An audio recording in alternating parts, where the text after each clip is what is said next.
Good afternoon, YouTube. All right, if you're looking for comfort food, it doesn't get a whole lot better than beef tips and gravy. I have a version that is unbelievably delicious, but it really doesn't take all day.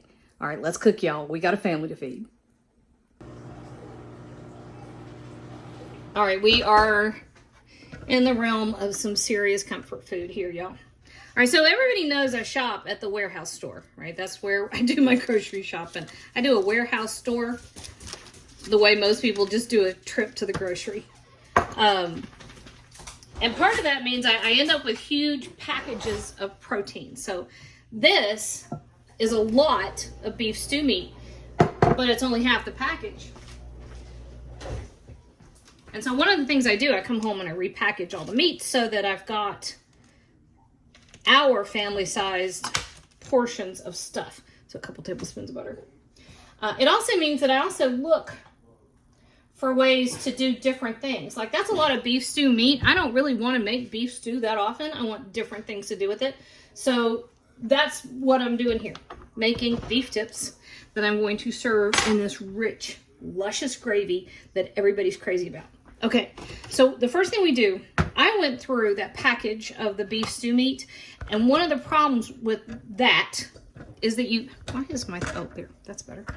You end up with some pieces that are huge and some are tiny. You really want everything roughly the same size, okay? So that was what I did first. I cut things into much more bite-sized pieces. I think it's nicer. And then I'm going to season.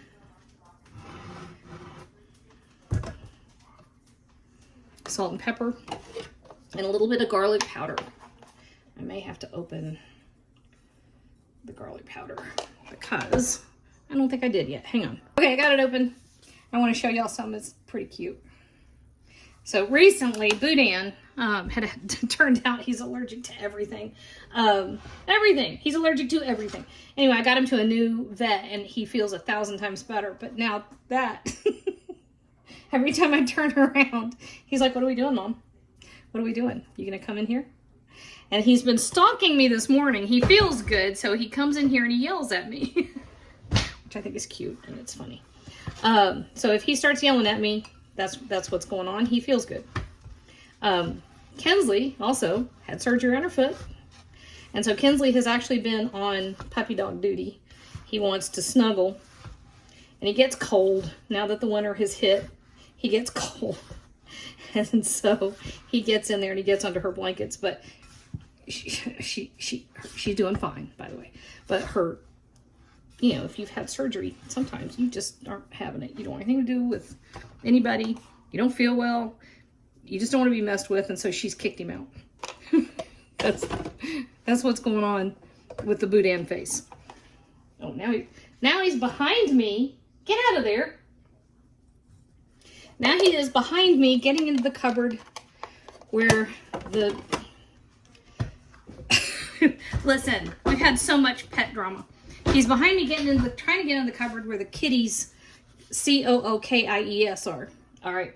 So salt, pepper, a little bit of garlic powder, and enough flour to kind of coat everything like this.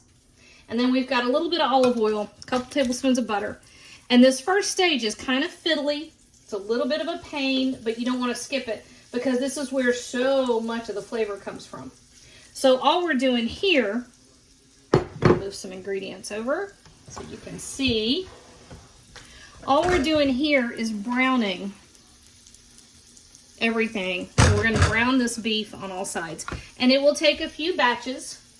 Don't crowd it. Don't try to do it all at once because it won't brown. It'll just steam.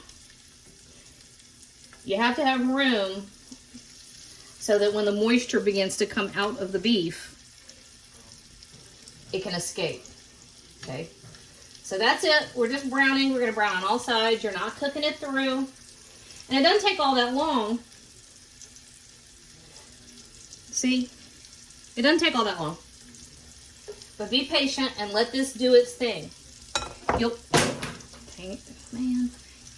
get the payoff in flavor. I'm going to go wash that. All right, our beef is pretty... Oh, sorry, Boo. I'm sorry.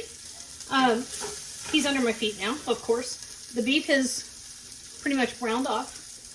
I've now had at least 3 boys. Was that 3? Might have been 4. 3 boys in here. What are you making? It smells so good. All right, so we're just scooping the beef out and setting it over here just to wait on us. And you want it in something where you're going to collect the juices that are going to come off of that. Okay, so skillet, or not skillet, here's our Dutch oven, right? To this, we're going to add a wee bit more butter, about another tablespoon. And while you're browning your beef, if it turns out you are running low on the oil, add a little bit more. That's it. It's not difficult. All right, so 1 big fat onion. That's a big old onion. The onions I buy at the warehouse store are ginormous recently. I've literally cut them in half and used half an onion for recipes. And I normally put an entire onion in. And then a couple of tablespoons of minced garlic. Yes, I cheated. I bought it. I'm not sorry. I'll do it again. I don't want to hear it. He's yelling heresy at me. So while you're cooking your onions, we're doing a little deglazing as we go. And we're going to add some red wine vinegar here in a minute. We're going to, you know, deglaze. But the trick about deglazing is anything that releases moisture into the hot pan. Look here. You see how those onions have caused the brown bits from the beef? They cause it to release from the bottom, which means it's going to end up in the sauce. And you can do it with acids. So you can use lemon juice or lime juice or orange juice or whatever. You can use wine of any kind, red wine, white wine, what have you. You can use vinegar, or you can do it with vegetables. That's, you know, there you go. Okay, we're just waiting on these onions and the garlic to get nice and fragrant and to soften down a bit. So give us about 5 minutes. All right, so 5 minutes in. Onions have picked up a bit of color, but not too much. Shh, be still. 1/4 cup of red wine vinegar. Now, officially, technically, this is the deglazing step because that the vinegar will dissolve the last of the whatever it was that was left on the bottom. Okay. Now, we are going to add the beef back to the pot. And look, you can see this is nowhere near cooked through. Plus, when they do beef stew meat, chances are it's from a chuck roast. It's like where they've trimmed it and they've cut it and they have weighed it and they end up with these little weird bits and pieces that are an odd size, and that's what they turn into beef stew meat. All right, you see all that liquid? You want that. That's flavor. We don't get rid of flavor. There we go.